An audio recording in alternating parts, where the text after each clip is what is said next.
mahal ko. Hindi. Huwag mo akong iwan, mahal. Ikaw ang buhay ko. Oras na. Ang hiling ko lang, alagaan mo sana ang alaala ng pag-ibig ko.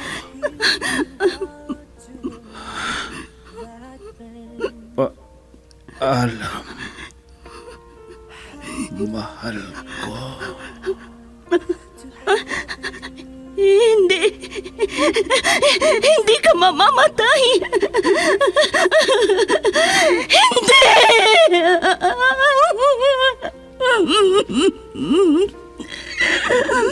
Wala na siya.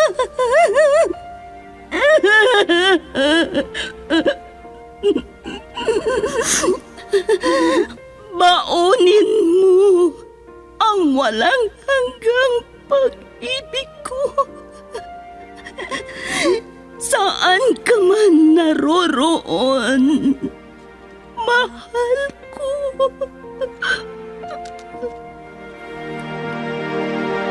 I was hurt.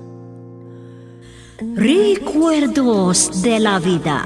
I thought you will forever. Drama na kung saan inyong mapakinggan ang mga pangyayari sa nakalipas na panahon sa buhay ng isang tao. Mga kaganapan at mga bagay na nanatiling alaala na lamang na nagkaroon na ng pugad sa dibdib. Alaala na hindi kayang burahin ng panahon kailanman. Recuerdos de la Vida. Mula sa pluma nila Lubimin Aquino Sr., Letty Astudillo Aquino. Direksyon at produksyon supervision, Letty Astudillo Aquino. Recuerdos de la Vida. Mula sa Lovelet Artist and Talent Center Drama Productions, handog sa inyo ng #1 and most trusted radio network in the country, Bombo Radio Philippines. Basta Radio, Bombo!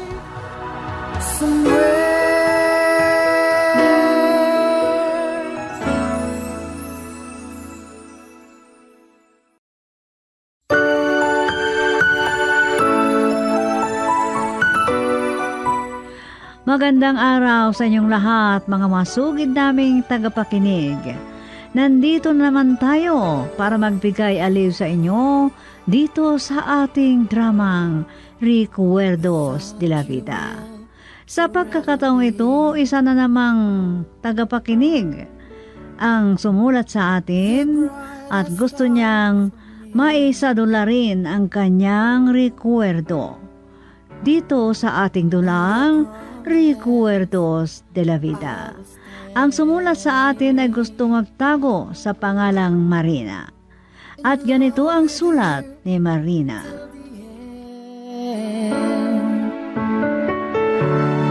But times change. Dear Sofia, isa po ako sa mga masugid na nakikinig sa mga karanasan ng mga kapwa ko listeners mula sa iba't ibang bahagi ng ating bansa. Nainggan nyo din akong sumulat sa inyo dahil may karanasan din ako sa buhay na nag-iwan ng hindi makakalimutan o recuerdo. Hiling ko pong itago niyo ako sa pangalang Marina. Isa na akong senior citizen at nagretiro na rin ako sa trabaho. Sa aking karera sa buhay, naranasan ko ang iba't ibang pagsubok sa buhay na sumubok sa aking kakayahan at pagkatao. Pero mas lalo akong naging matapang sa gitna ng mga maling desisyon na aking nagawa mula pagkabata. Mahalaga sa akin ang aking pamilya. At ngayon aking sisimulan ang mga kaganapan sa aking buhay na nag-iwan ng isang rekwerdo. At ganito ang mga umpisa ng lahat. Loving too much hurts too much. Hindi dapat mangyari sa atin ito, Nanding. Paano kung mabuntis ako? Ginusto nating dalawa ito, Marina. Dahil nagmamahalan tayo. Mas pahalagaan natin dapat ang isa't isa. Magtulungan tayo. Kung hindi mo sana ako pinilit na uminom, hindi ito mangyayari. Parang pinagsamantalahan mo ko. Ano? Dahil nahilo ako. Wala akong lakas para humindi. Hindi mo binigyang pansin ang pagtulak ko sa'yo. Hanggang sa nanditiri ako sa sarili ko. Nagmamahalan tayo, Marina. May karapatan tayong maging masaya. Ayaw kong maulit pa ito, Nanding. Ito na ang una at huli. Ayaw kong mabuntis. Maliligo na ako. Umalis ka na dito habang hindi pa dumarating mga kasama ko. Uuwi ako sa bahay namin.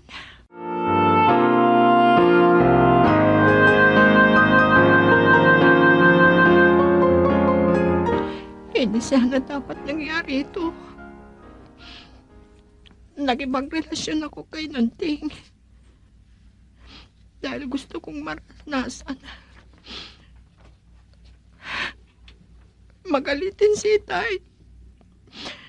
Mula nung bata ako, konting pagkakamali ko lang, sinasaktan na niya ako.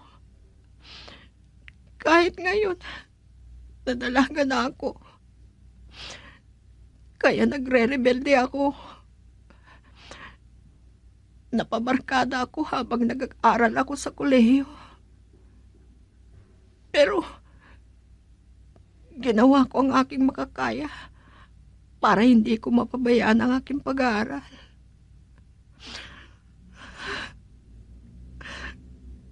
Kahit ilang beses akong maligo, hindi ito sapat para mabura lahat ang nangyari. Hindi ko rin may babalik ang nangyari kahit ilang patak ng aking luha ang tutulo. Gusto kong sumigaw. Pinagsisisihan ko ang lahat.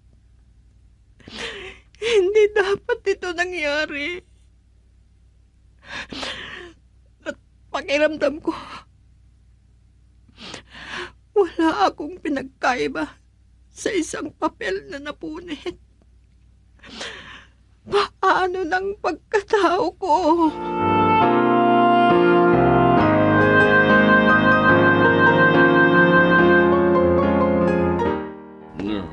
Oh, bakit pulon?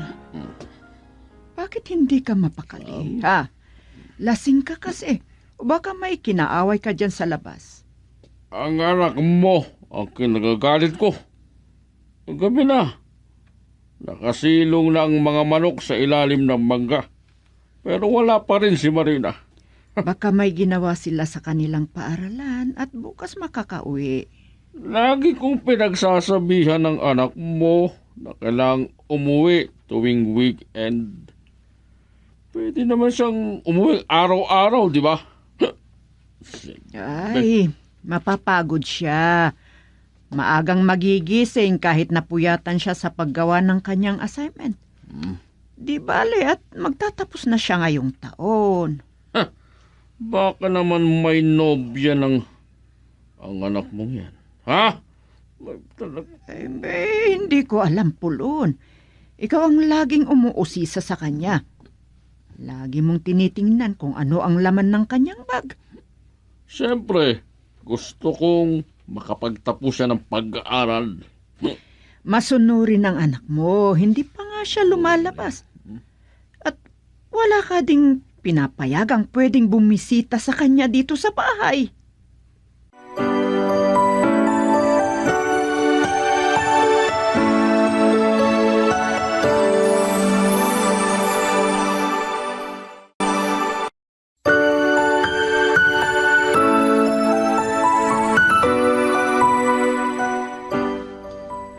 Mabuti at nakauwi ka na. Bakit ka nagabihang umuwi? Itay, akala ko kasi hindi ako makakauwi. Marami kasi kaming ginawang assignment. At buntik ding wala akong masakyan. Teka lang, bakit hindi ka makatingin sa akin ng diretso? Umamin ka nga sa akin. May nobyo ka na ba? Itay, Sumagot ka! oo, wag naman sana ninyo akong sigawan, Itay. Nagugulat po ako. Hindi kung ano-ano ang nirarason mo. Ito ang tatandaan mo. Malamang ko lang may nobyo ka. Makakatikim ka sa akin. Paano ito? Magalitin si Itay. Siguradong sasaktan niya ako kapag nalaman niyang may nobyo ako. At may nangyari sa amin ni Nandi.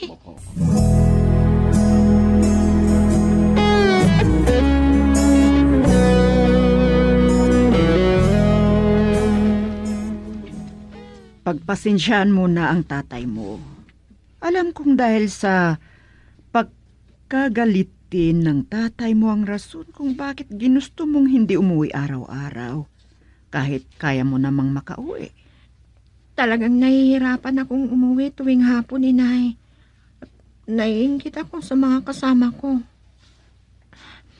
Inay, magtatapos na din ako. Pero hindi pa rin ako malayang gawin ang gusto ko.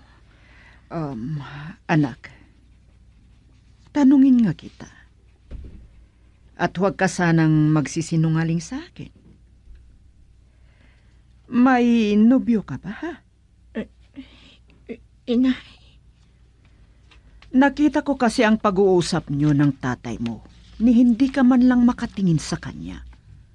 Kaya hinala ko may nililiham ka.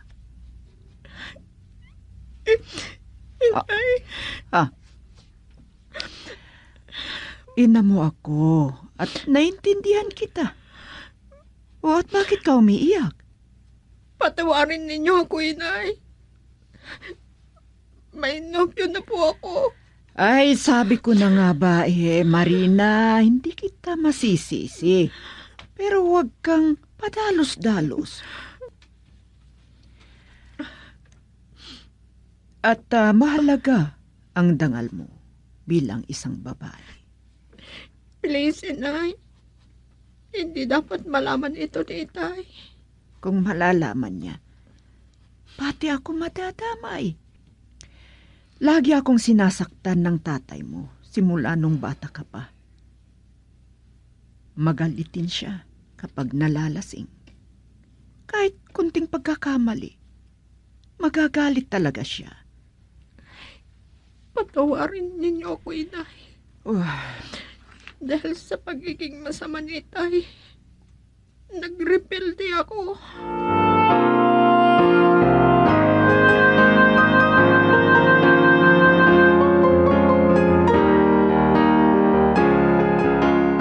Matagal na hindi ka nagpakita sa akin, Nanding. Ha? Namiss mo rin pala ako.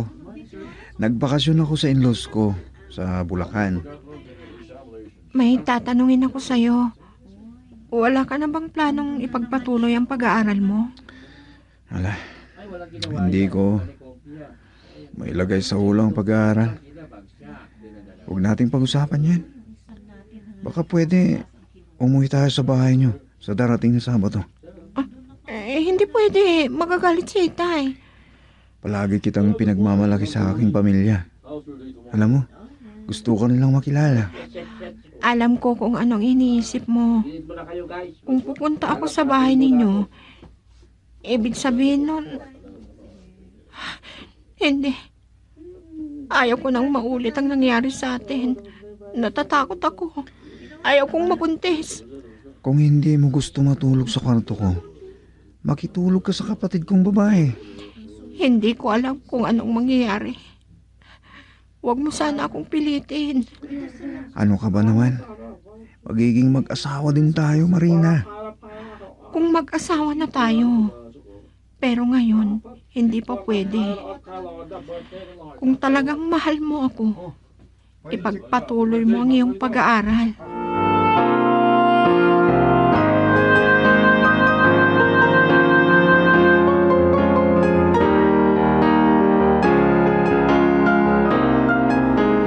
Nanginginig ako sa tuwing kausap ko si Nanding. Lalo nung niyakap niya ako.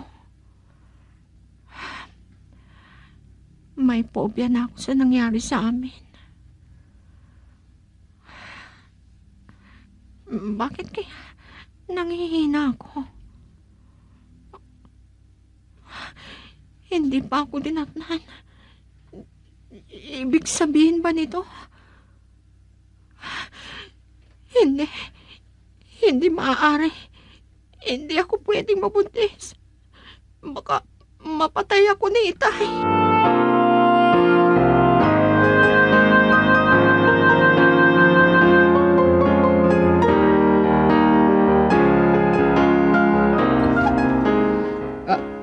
Oh, Marina, maaga kang umuwi ngayon. Wala pa yata kayong lunch break. Noon pa sana ako uuwi, Inay. Hindi ako pumasok sa paaralan kaninang umaga. Nangihina ako. At muntik na akong hindi makauwi. Oh, parang ang may sakit ka, anak. Iba ang mata mo at ang hitsura mo. Oh, Marina, maaga kang umuwi ngayon ah. May sakit ang anak mo. May trangkaso yata. Itay, Inay, nahihirapan akong igalawang pa ako.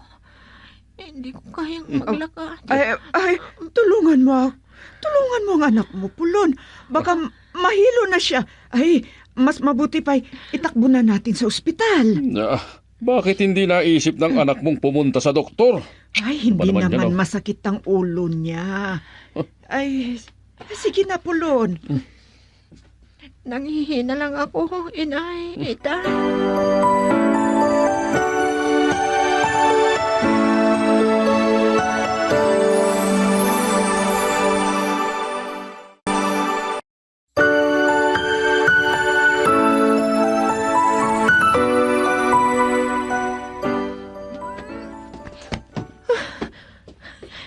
Mas lalo akong nanghihina. Muntik na nga lumabas lahat ang mga kinain ko. Marina. Anong nangyayari sa'yo? At bakit basang-basa ang mga damit mo dahil sa pawis mo, ha? Hindi ko na kaya, Inay. Oh, anong nangyayari sa'yo? Kahapon ka pang ganyan.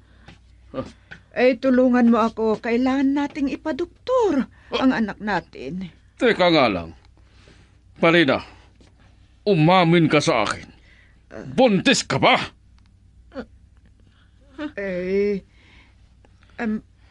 Ano ka bang matanda ka? Di ba nanganak ka? Hindi mo mahalatang naglilihi ang anak mo. Dahil isa kang babae, dapat alam mo yan. Oh, Marina, umamin ka. Patawarin ninyo ako, Itay. Kung gano'n, totoo. Pulon, huwag mo nang saktan ng anak natin. Nakakahiya ka! Ang tahi-tahimik mo, ang inhihinhin mo. Para kang hindi makabasag pinggan. Tapos ngayon, buntis ka? Nakakahiya ka!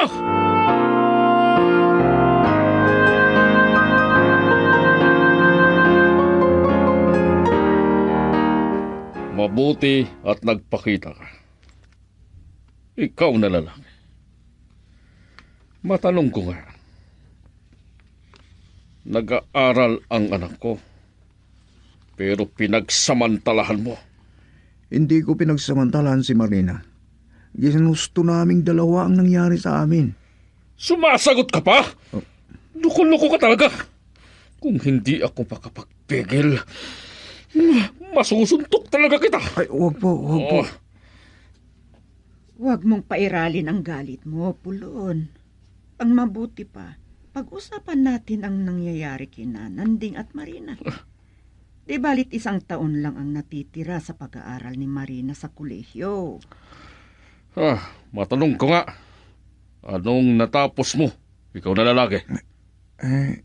Ko, hindi pa ako nakapagtapos sa kolehiyo. Ano? Paano mamububuhay ang anak ko? Anong may papakain mo sa kanya?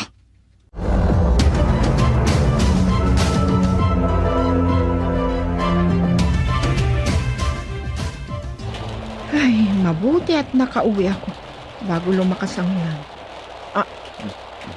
Nandi?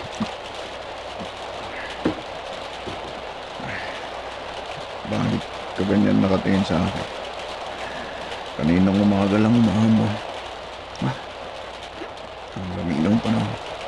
Tapos nagpapabasa ka. Ano ba naman si Nandi? Bisyo lang yung ginagawa niya. Oh, ang anak mo. Kung nasa barkada niya, siguro hindi niya din may saulang pag-aaral. Kanina sanang napansin mong hindi magandang panahon. Hinanap mo na yung anak mo. Sa tigas ng ulo niya, hindi ako pinapakinggan ng loko. Kung hindi ako makapagpigil, suntukin ko siya. Huwag mo sanang pairanin ang galit mo. At ang tatay mo, nakapagpigil ba? Huwag sana nating idamay pa ang itay. Sige. Magpalit ka na para makapagluto ka na rin. Hindi ka pa ba nakapagluto? Naku, umiinom ka kasi. O sige na, kahit ako na lang maghanap sa anak natin. Ang lakas ng ulan. Hindi ka ba natatakot? Kumikidlat po. Tsaka ang lakas-lakas ng ulan.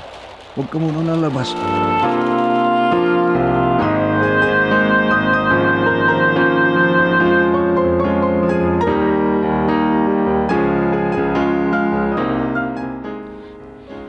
Nagising ako kanina umaga. Dahil narinig kong parang may sumalpok. Akala ko may nadisgrasya. Yung motor ko yun, inay. Walang yung itim na pusang yun. Muntik na akong madisgrasya. Halos hindi ako makatulog kakaisip sa'yo. Inay, malakas ang buhos ng ulang magdamag. Kaya nakituloy muna ako sa barkada ko. Kapitbahay ni Natasha na girlfriend ko. May girlfriend ka na pala? Siyempre naman, sa gwapong ito, mama. Hindi ako makakanobya. Oo nga pala, bigyan niyo nga ako ng 5,000 pesos. Sinabi ng tatay mo, madalang ka raw pumasok sa paaralan. Ay, ano ba naman si Itay? Ipinapahiya niya ako. Matalino ang girlfriend ko, tapos hindi ako mag-aaral. Hirap kasi sa kanya. Ikinukumpara niya ako sa sarili niya eh. Ha? Bata pa ako, naririnig ko ng palaging pinagsasabihan ni Lolo Pulon. Masungit si Lolo. Kaya hindi ako makahingi ng pera, kuripot. O sige, ipasyal mo yung kasintahan mo dito sa bahay. Gusto ko siyang makilala.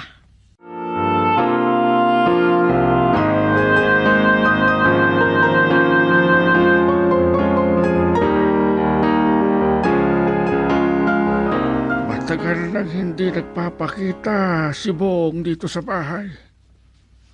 Takot siguro siyang mapagalitan ko. Ay, nasaktan ko siya nung isang araw. Bakit niyo kasi sinaktan ni Tay? Kung nagagalit ako sa kanya dahil nagmana sa ama niyang barumbado. Kung pinili mo lamang ang nagbuntis sa'yo, di sana ganito. Tamad at nagbibisyo pa ang ginagawa. Itay, Teka lang, bakit ka umiiyak? Magpasalamat ka at hindi kita itinakwel. Pero hanggang ngayon, hindi pa rin naaalis ang sama ng loob ko sa'yo.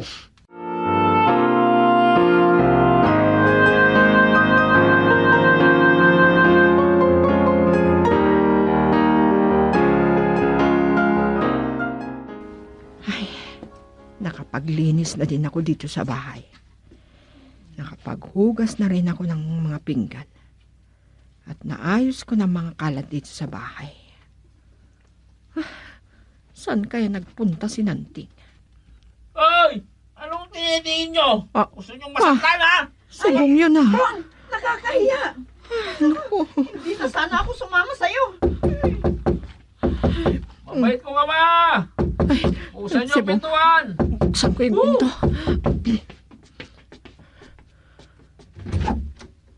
Ay, lasing ka na naman, Bong. At yung nobya mo yata yung narinig ko.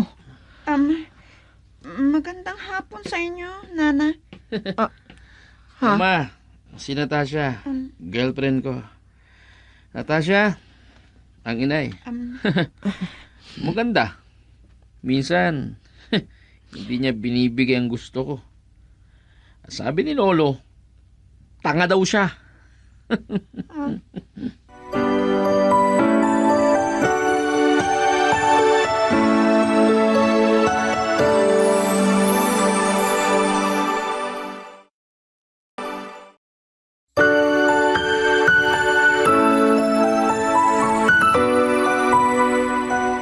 Inyong napakinggan ang unang yugto ng rekwerdo sa buhay ni Marina dito sa ating dula, Recuerdos de la Vida.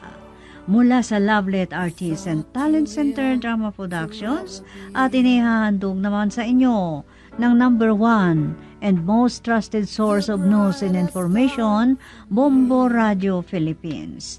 Basta Radio, Bombo. And I promise I will stay.